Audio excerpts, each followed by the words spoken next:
Muy buenas tardes a todos. Vamos a continuar con nuestro curso Funcionalidades del Machine Learning con visión administrativa y contable. Hoy vamos a ver lo que son máquinas de vectores de soporte o SVM. Bueno, las máquinas de vectores de soporte, SVM, fueron creadas por Vladimir Matlib. Constituyen un método basado en aprendizaje para la resolución de problemas de clasificación y regresión. En ambos casos, esta resolución se basa en una primera fase de entrenamiento, donde se les informa con múltiples ejemplos ya resueltos en forma de pares, problema-solución, y una segunda fase de uso para la resolución de problemas. En ella, las SVM se convierten en una caja negra que proporcionan una respuesta que es la salida a un problema dado, que son las entradas. Y lo tenemos el ejemplo de lo que sería una caja negra. Tenemos las entradas, el proceso que va a ser la SVM y las salidas.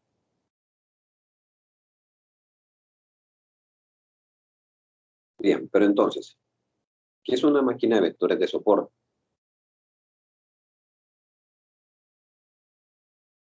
Es un algoritmo de aprendizaje automático supervisado que se puede utilizar para problemas de clasificación o regresión, pero generalmente se usa para clasificar dadas dos o más clases de datos etiquetados. Actúa como un clasificador discriminativo, definido formalmente por un hiperplano óptimo que separa todas las clases. Los nuevos ejemplos, que luego se mapean en ese mismo espacio, se pueden clasificar según el lado de la brecha en que se encuentren. Hay una regla general que nos dice que las SVM son excelentes para conjuntos de datos relativamente pequeños con menos valores atípicos.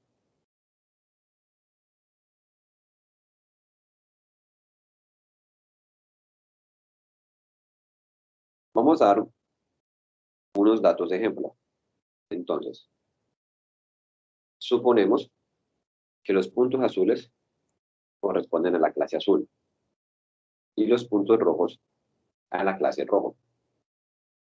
Ahora, intentaremos dibujar una línea que separe los puntos azules de los rojos. De esta forma, cuando ya haya un punto nuevo, podemos decir qué color va a tener, dependiendo del lado de la línea en el que se encuentre o se haya ubicado.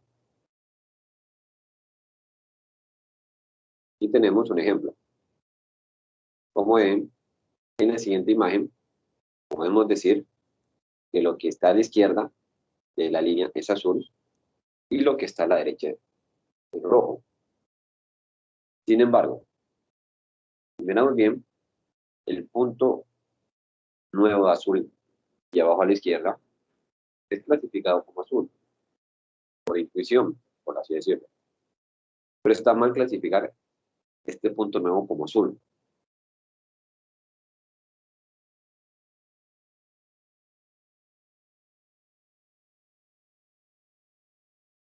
En este ejemplo 2, la siguiente figura muestra otra forma equivocada de clasificar estos puntos. Podemos decir que cualquier punto que esté por lo alto de la línea será azul y cualquier punto que esté por debajo será rojo. Sin embargo, el nuevo punto azul de la derecha ha sido incorrectamente clasificado como azul. Intuitivamente diríamos que debería haber sido clasificado como rojo. ¿Por qué lo diríamos? Porque si recordamos la anterior sesión, vecinos más cercanos, tenemos que sus vecinos más cercanos son los rojos, ¿verdad? Igual en el ejemplo anterior.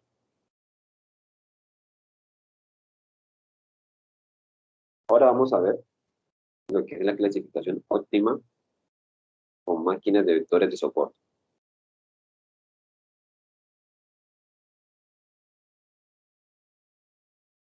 La línea que mejor distingue las zonas de los puntos azules de las zonas de los puntos rojos es la línea que maximiza el margen entre ambos.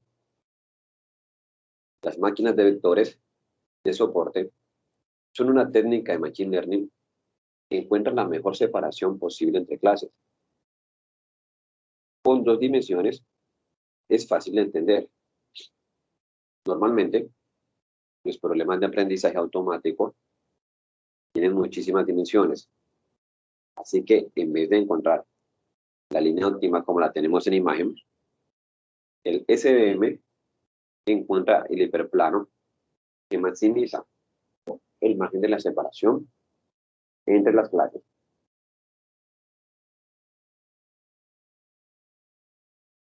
Entonces, ¿por qué se llaman máquinas de vectores de soporte? Se llama máquina en español por la parte de Machine Learning. Los vectores de soporte son los puntos que definen el margen máximo de separación del hiperplano, que son los que separan las clases. Aquí tenemos una gráfica donde nos muestran los vectores de soporte y el margen máximo, tanto del lado azul como del lado rojo.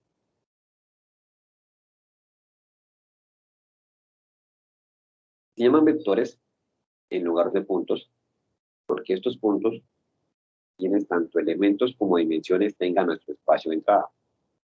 Es decir, estos puntos multidimensionales se representan con un vector de n dimensiones.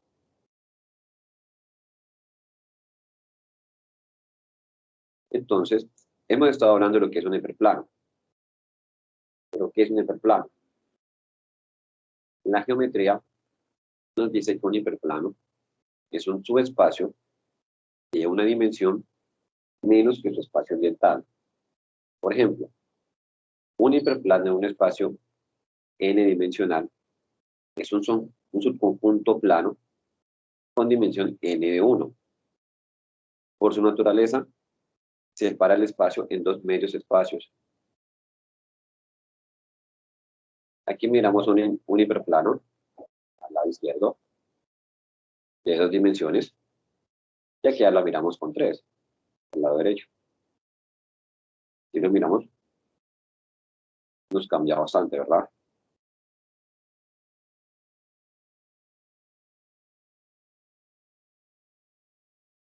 Esto se debe llevar a una regularización. Es bastante frecuente que los datos tengan ruido, que no estén etiquetados perfectamente, o que el punto sea tan difícil que para los pocos puntos sea muy complicado clasificarlo correctamente. Para estos casos, podemos decirle al SVM que preferimos que generalice bien para la mayoría de los casos, aunque algunos casos del conjunto de entrenamiento no estén perfectamente clasificados. Recordemos que lo que normalmente vamos buscando es la construcción de modelos de aprendizaje automático que generalicen bien para poder controlar la cantidad de regularización. Se puede usar un hiperparámetro C que hace las veces del inverso de alfa, que se miran en las regularizaciones de Rice, Lasso y ElasticNet. Hay un truco que se utiliza, o se le ha llamado truco, del kernel del SVM. Hay veces en las que no hay forma de encontrar un hiperplano que permita separar dos clases. En estos casos, decimos que las clases son linealmente separables. Para resolver este problema, podemos usar el truco del kernel. ¿En qué consiste? En inventar una dimensión nueva en la que podemos encontrar un hiperplano para separar las clases. Y en la siguiente figura vemos cómo al añadir una nueva dimensión podemos separar fácilmente las dos clases con una superficie dimensional. Si miramos, aquí era difícil hacer la separación, pero ya aplicando el truco del kernel, se divide una dimensión y se toma la superficie de decisión. Y ya nos queda separado.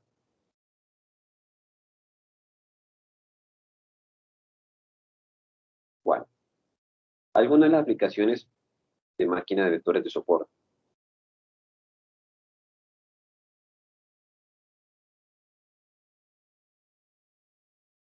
Las máquinas de vectores de soporte eran muy utilizadas antes de la era del aprendizaje profundo o deep learning.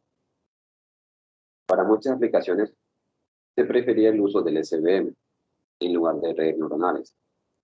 La razón era que las matemáticas de la SVM se entienden muy bien y la propiedad de obtener el margen de separación máximo era muy atractiva.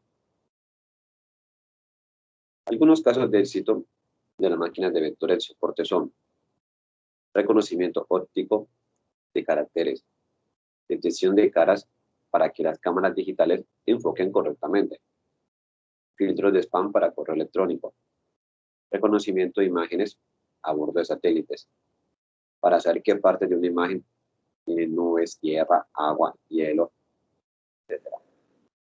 Vamos a compartirles un video donde también nos explican de una manera un poco más técnica acerca de las SVM.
que es uno de los algoritmos clásicos del Machine Learning y que en la actualidad tiene un uso muy extendido, por ejemplo, en combinación con arquitecturas más complejas como las redes neuronales o las redes convolucionales. Así que sin más preámbulos, comencemos. El principal uso de las máquinas de soporte vectorial se da en la clasificación binaria, es decir, cuando queremos separar un set de datos en dos categorías diferentes. Para entenderlo, veamos de forma intuitiva este concepto. Supongamos que queremos conformar nuestro propio equipo de ciclismo y que estamos en el proceso de selección de nuestros corredores, y que cada ciclista puede pertenecer a una de dos categorías: escalador, es decir, especialista en la montaña, o embalador, es decir, especialista en las llegadas con terreno plano.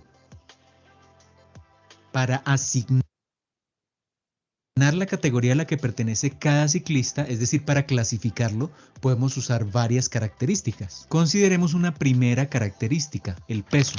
Generalmente los corredores más livianos son buenos en la montaña y los que tienen un peso un poco mayor son buenos para el embalaje.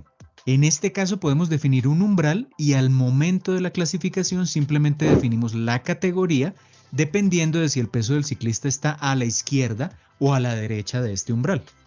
Pero para mejorar la precisión de nuestra clasificación podemos agregar más características. Por ejemplo, si añadimos ahora la potencia que desarrolla el ciclista en cada pedalazo, entonces ahora en dos dimensiones podemos trazar una línea que divida a estos dos grupos. Si además del peso y la potencia incluimos, por ejemplo, la capacidad pulmonar, entonces tendremos una distribución de puntos en tres dimensiones, es decir, tres características. Y en este caso tendremos un plano que separa una categoría de otra. Y con 4 o más dimensiones no resulta fácil dibujarlo, pero la idea es que en todos los casos idealmente tendremos una frontera de decisión que permite determinar la categoría a la que pertenece cada ciclista. En adelante vamos a llamar a esta frontera el hiperplano, y en la explicación que viene ahora nos vamos a enfocar únicamente en dos dimensiones porque resulta más fácil entender los conceptos gráficamente. Pero este mismo concepto de hiperplano se aplica para 1, 3, 4 o más dimensiones. Ok, volviendo a dos dimensiones, nos enfocaremos en dos características: el peso y la potencia de cada pedalazo.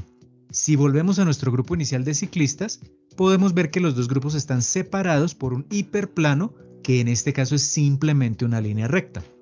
Si analizamos esta línea recta, veremos que cualquier punto que pertenezca a ella tiene una característica importante. Al reemplazarlo en la ecuación, el resultado será exactamente igual a 0. Pero si tomamos, por ejemplo, los puntos en los cuales están ubicados los embaladores, veremos que al reemplazarlos en la ecuación del hiperplano, todos son mayores que 0. Mientras que al hacer lo mismo para los puntos donde están los escaladores, se obtienen valores menores a 0.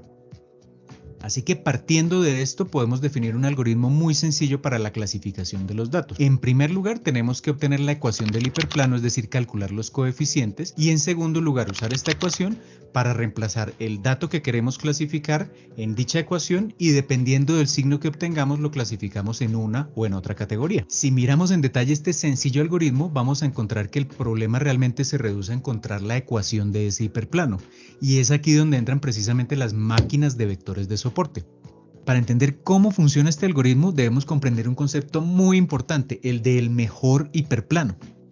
Al intentar separar nuestro set de datos podemos obtener diferentes líneas o hiperplanos, y todos ellos logran dividir correctamente el set en dos categorías.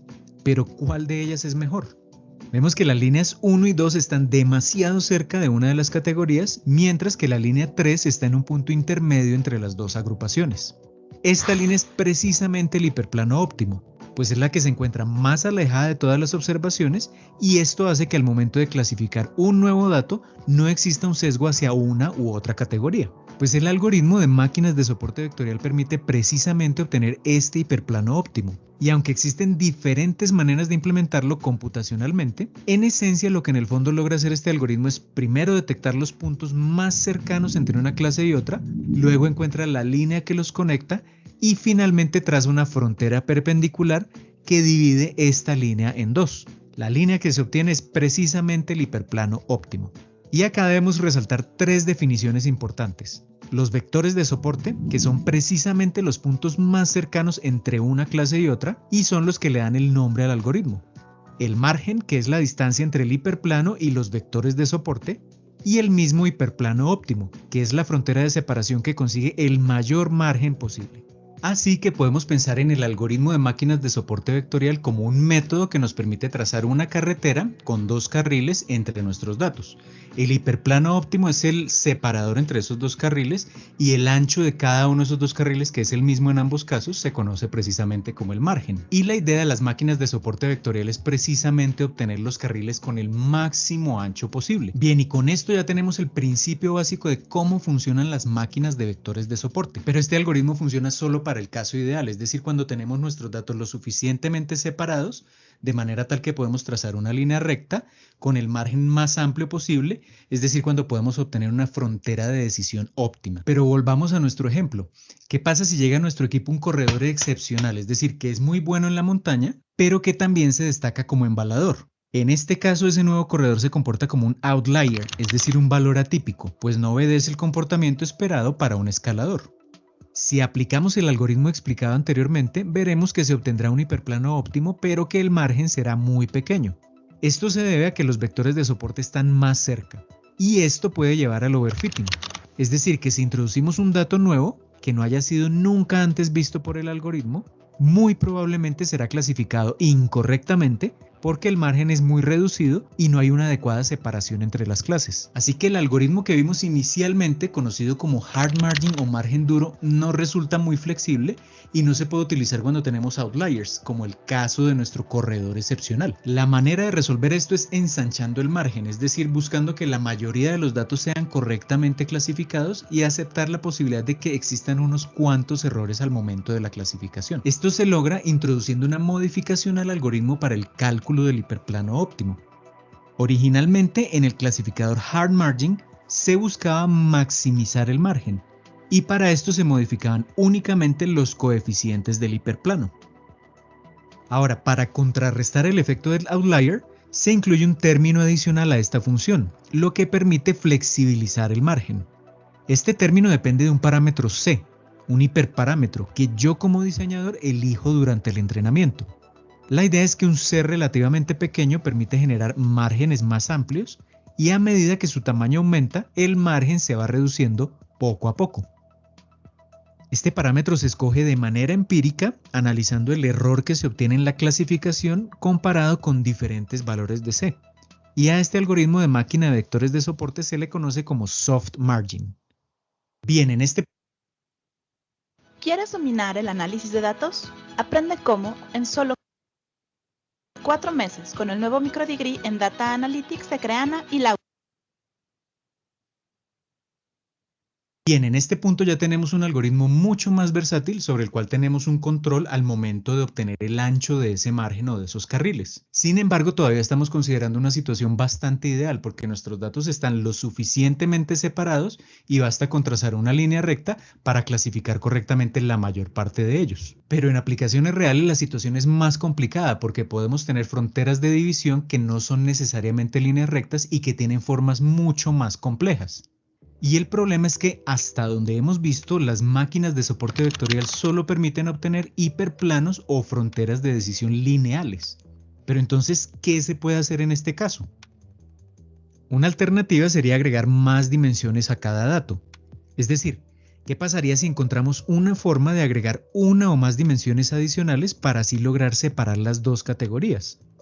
En este caso podríamos usar el mismo algoritmo de máquinas de vectores de soporte para clasificar los datos en esas 3 o más dimensiones. Pero ¿cómo logramos agregar más dimensiones a los datos para así lograr su clasificación? Pues el método usado en las máquinas de soporte vectorial se conoce como el truco del kernel. Básicamente consiste en tomar el set de datos original, que no es separable, y mapearlo a un espacio de mayores dimensiones usando una función no lineal. En un momento veremos las funciones más usadas. La idea es que con esta transformación el dataset ahora será linealmente separable, es decir que se puede usar una máquina de vectores de soporte tipo soft margin, como la que vimos anteriormente, para obtener el hiperplano óptimo. Una vez lo hayamos obtenido, hacemos la transformación inversa para volver al espacio original y así llevar a cabo la clasificación. En la práctica, el truco del kernel no implementa todos estos pasos, sino que hace el mapeo y el cálculo del hiperplano usando algo de álgebra lineal para obtener de forma simplificada estos cálculos y hacer más rápido el algoritmo. Las transformaciones más usadas en este truco del kernel se logran con dos tipos de funciones: las polinomiales, que implican obtener combinaciones de los vectores de características usando potencias mayores que 1, o usando funciones gaussianas con forma de campana, que se conocen como funciones de base radial. Aunque las máquinas de soporte vectorial fueron desarrolladas a comienzos de los años 90, en la actualidad son muy usadas porque permiten separar de manera óptima un set de datos en dos categorías diferentes, es decir, obteniendo una frontera de decisión que está equidistante a los dos grupos que yo quiero separar. Esto hace que una máquina de vectores de soporte tenga usualmente una precisión más alta que una neurona o un perceptrón convencionales. De hecho, esto ha permitido que en la actualidad muchos sistemas de deep learning que usan redes convolucionales para el procesamiento de imágenes, como por ejemplo para el reconocimiento de rostros, extraigan características de las imágenes usando estas redes convolucionales y luego alimenten estas características a una máquina de soporte vectorial para realizar la clasificación final del rostro. Bien, y con esto espero que tengan una idea completa y detallada de qué son y cómo funcionan las máquinas de soporte vectorial. En un próximo video veremos cómo usarlas para resolver un problema de Machine Learning en Python. Y si les gusta el contenido del canal, los invito a los videos que les estoy sugiriendo aquí en la pantalla y nos vemos en el próximo video.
Muy bien, espero que hayan aprovechado el video, que les va a servir muchísimo, y les dejo también un ejemplo de implementación en el sector comercial, donde es la clasificación de crédito utilizando máquinas de soporte vectorial sobre la base de datos de Lending Club.